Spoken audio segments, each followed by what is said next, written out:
यार ये देखो, मौलवी नमाजें ठीक कराते रहते हैं, हकूकुल इबाद की तो बात ही नहीं करते। नमाजें पढ़ लो, नमाजों की तलकीन कराते हैं। अब हो सकता है हमारे पॉडकास्ट भी कोई कहे ये देखो जी, नमाजें नमाजें पढ़ लो, इबादत कर लो, हकूकुल इबाद। माशाल्लाह हमारे 90% पॉडकास्ट हकूकुल इबाद में, पहली जी जी। बात। दूसरी बात भाई, नमाज ठीक करो, हकूकुल इबाद ठीक हो जाएंगे। जो बंदा नमाज में एनर्जी ला रहा है, फोकस ला रहा है, क्या वो बुरा इंसान बन सकता है? जब वो नमाज पढ़ के मस्जिद से बाहर जाएगा, he will be a change person, he और she will be a change person. उसकी कैरेक्टर बिल्डिंग हो जाएगी, उसकी डीलिंग्स लोगों से अच्छी हो जाएंगी। जो बंदा अल्लाह के साथ इतना लॉयल है, वो कैसे अफोर्ड कर सकता है लोगों को धोखा देना? वो कैसे अफोर्ड कर सकता है लोगों के साथ ज्यादती करना? नमाज ठीक करोगे, बेशुमार चीजें ठीक हो जाएंगी। जापानीज एक प्रिंसिपल है शूहारी, शूहारी कहते हैं master and keep learning and keep mastering. यानी लर्न करते जाओ, मास्टर करते जाओ एक स्किल को अपने उस्ताद के साथ लग के। सुभान अल्लाह, आप नमाज को मास्टर करते जाएं। You can master so many skills, stress management, time management, the art of self discipline, the art of self control.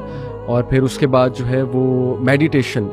Although नमाज इज नॉट अ मेडिटेशन, अल्लाह की इबादत है, हमने सिर्फ अल्लाह के लिए पढ़नी है, लेकिन उसके मेडिटेशन के बेनिफिट्स इफेक्ट होता है उसमें, सेल्फ रिफ्लेक्टिव इफेक्ट होता है, माइंडफुलनेस। बिल्कुल।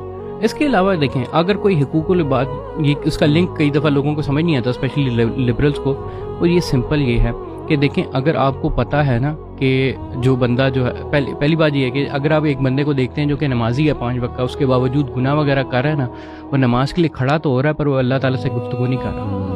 ये बात जान लें कि वो अपने आप, वो अपनी वहाँ पर अपनी नज़रें, अपनी चीज़ें, वो सारी चीज़ें छुपाता है। वो बज़ाहिर नमाज पढ़ रहा होगा बिल्कुल, लेकिन वो कभी भी अल्लाह ताला से गुफ्तगू नहीं कर रहा होगा। पहली बात ये है।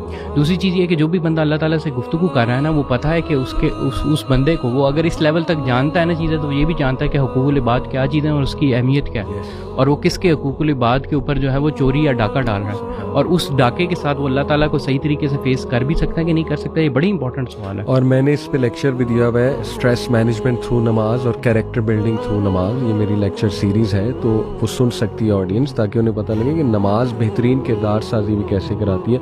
So just before we go, नबी सल्लल्लाहु अलैहि वसल्लम ने फरमाया, नमाज मेरी आंखों की ठंडक है। जब भी सहाबा या नबी सल्लल्लाहु अलैहि वसल्लम को शदीद कोई रंज या गम होता था, डाउन होते थे, सबसे पहला काम नमाज पढ़ते थे, अल्लाह के आगे सजदा करते थे। जब भी कोई खुशखबरी मिलती थी, नमाज पढ़ते थे, सजदा शुक्र करते थे। तो मेरी यूथ से